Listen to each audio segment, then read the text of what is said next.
The Bible. We see it as a complete and sealed work, a library of sacred knowledge preserved through millennia. But hidden in plain sight, tucked away in one of its shortest letters, is a clue that suggests a piece of the library is missing.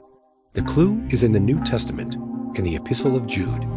In a chilling prophecy about the end of days, Jude quotes a much older, more mysterious source, a prophet whose full work is nowhere to be found in our modern Bible. This raises a profound question. The Bible quotes a book that isn't in the Bible. The inspired authors of Scripture clearly trusted this other text enough to use its prophecies. So why was it removed? What did it contain that was so dangerous it had to be suppressed? What if the stories you know are only part of the truth? Welcome to Biblical Uncovered. Join us as we journey beyond the accepted narrative to investigate the mysteries history has forgotten. The act of suppression. To understand why it was cast out, we must first grasp its importance. This was not some obscure text. In the time of Jesus, the Book of Enoch was essential scripture. When archaeologists unearthed the legendary Dead Sea Scrolls, they found more copies of Enoch than many books of the Old Testament. It was a cornerstone of their faith. So how does a book go from essential scripture to a forbidden text? The answer lies in the transformation of a faith. As early Christianity grew, it began to organize and unify its beliefs.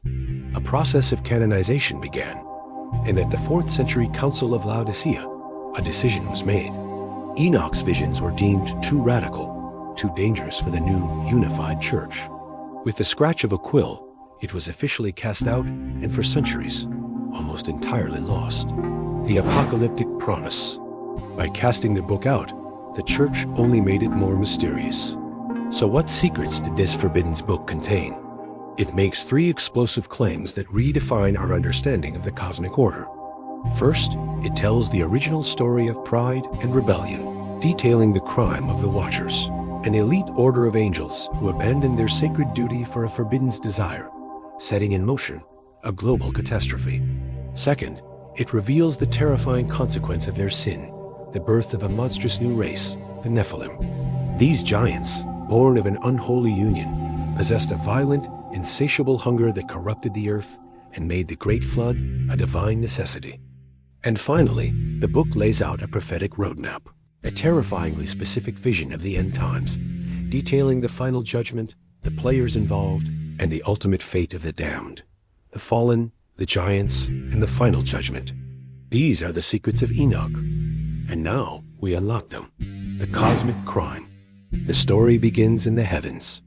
An elite order of 200 celestial beings, the Watchers, were assigned a sacred duty to observe humanity from afar, but never to interfere.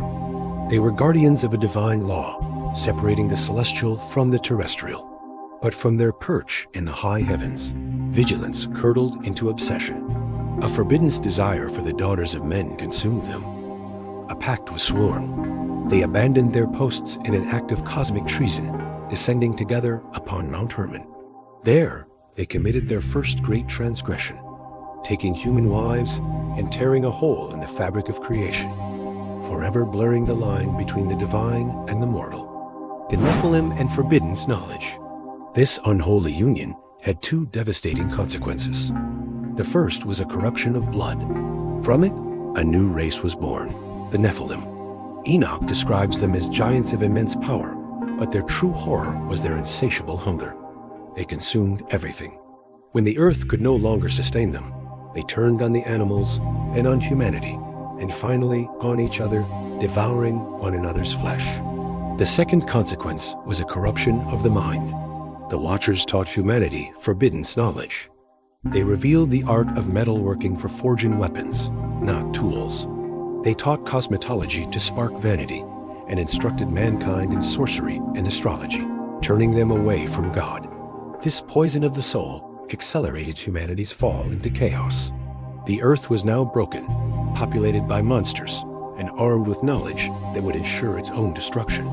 The prophetic countdown. A world so completely corrupted could not be allowed to stand. A divine response was inevitable. Enoch's vision lays out a prophetic timeline, a sequence of judgments to reclaim the world. The first was the Great Flood, a cataclysm unleashed to wash away the physical corruption of the Nephilim and reset the world. The second judgment was for the architects of the fall. The Watchers were hunted down, stripped of their power, and bound in darkness. They were cast into a fiery abyss, a concept Enoch pioneers, to await their final verdict. This leads to the final stage of Enoch's prophecy. He saw a great sorting of all souls at the end of history, overseen by a celestial, godlike figure he calls the Son of Man, who would bring a final end to evil and usher in new creation. The intelligence briefing. That mention of the Son of Man should sound familiar. Many of the most powerful apocalyptic concepts we know appear first, in detail, in the Book of Enoch. The title, Son of Man, used by Jesus to describe his own divine authority, has a clear precedent in Enoch's prophecies. The concept of a pre-existent heavenly figure who executes final judgment is laid out here long before it is recorded in the Gospel of Matthew. Furthermore, the terrifying image of a lake of fire, so iconic to the Book of Revelation, makes its literary debut in Enoch's pages as a fiery prison for fallen angels. The fingerprints of Enoch are all over later scripture. So if its influence was so profound, why was it cast aside? The case file. Why was it banned? To solve the riddle of its removal, we must open the case file. The evidence suggests it wasn't one reason, but three. Exhibit A, the problem of evil. Enoch's Watcher narrative sources the world's corruption to angels, not just humans. This complicates the doctrine of free will, a wrinkle that made some early church fathers uncomfortable. Exhibit B, the messianic figure. For a church unifying its doctrine around Jesus, Enoch has detailed an independent vision of the Son of Man could have been seen as a confusing or competing narrative. And Exhibit C, the practical process of canonization. As the church finalized its scripture, it prioritized texts with clear apostolic origins. Enoch, with its mysterious and ancient roots, simply didn't fit the rigid criteria. It was a casualty of theological housecleaning. Case closed. The ghost in the scripture. But here is the final twist. You can remove a book from a library, but you cannot kill an idea. Though officially cast out, the ghost of Enoch never left. Its DNA is everywhere in our modern understanding of the supernatural. Think of the archangels.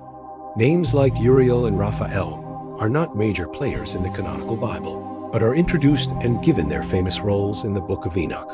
The very idea of a war in heaven, while touched upon elsewhere, was popularized and fleshed out in the epic story of the Watchers. The book was removed, but its influence secretly shaped our vision of heaven, hell, and the entire cosmic battle between good and evil. The legacy. The Book of Enoch is far more than a rejected text.